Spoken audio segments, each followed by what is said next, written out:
Gott kvöld, í fréttum þetta helst. Kröfuhafar tapa 1,6 milljarði á gjaldþroti Miklagarðs, bóndi varð fyrir voðaskoti í Grímsnesi, Clinton lofar víðtækri neyðaraðstoð vegna skógareldana í Kaliforníu, lögreglumennirnir Vösku í Breiðholti að hætta og 6 fórust í flugslysi í Noregi. En við skulum byrja á Miklagarði. Og rannsakar lögreglan á Selfossi atburðinn. Byssukúla straukst við höfuðmannsins með þeim afleiðingum að sauma varð 14 spor á sjúkrahúsinu á Selfossi.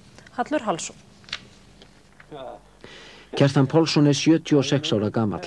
Hann var við bílið sitt ásamt eiginkonu í gær þegar hann heyrði háan hvinn, var lostinn höggi og riðaði til falls og það foss blæddi. Hann hafði verið lostinn byssukúlu. Kjartan var fluttur á sjúkrahúsið á Selfossi þar sem þurfti að sauma 14 spor í höfuð honum. Kjartan býr ásamt eiginkonu sinni, Helgu Helgadóttur, að Vaðnesi í Grímsnesi. Ég bara riðaði til og hún greip í mig og ég hringsnýrist hérna og eins og ég var að segja, ég var öskuvondur hver hefði hent í mig fyrst. Já, auðvitað. Vissi ekki hvað var að ske. En ertu vissum að þetta hafi verið skot, að þetta hafi verið riffilskot eða hagl? Já. Þú ert alveg klár á því? Já.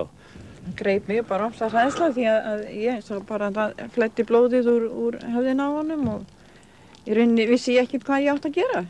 Ég segi nú bara að þú ert ekki feigur, stendur hér við hliðina á mér eftir að sem sagt orðið fyrir þessum ósköpum.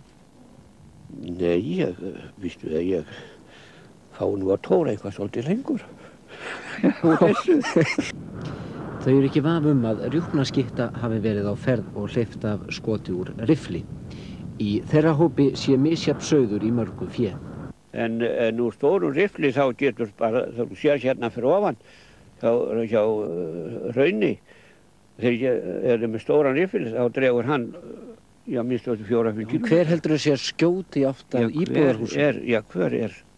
Það einhverju vitleysingar sem eru til innanum, sem eru svona kærulausir. Kjartan segir að svo ramt kveði að skotglöðum veiðimönnum að þeir skjótu úr bílum jafnvel á ferð. Hann var slæmur í höfðinu í nótt, hafði stöðuga verki en var heldur skárri í dag. Lögreglan á Selfossi rannsakar málið en ennþá hefur ekki tekist að hafa upp á þeim sem þarna voru á ferð.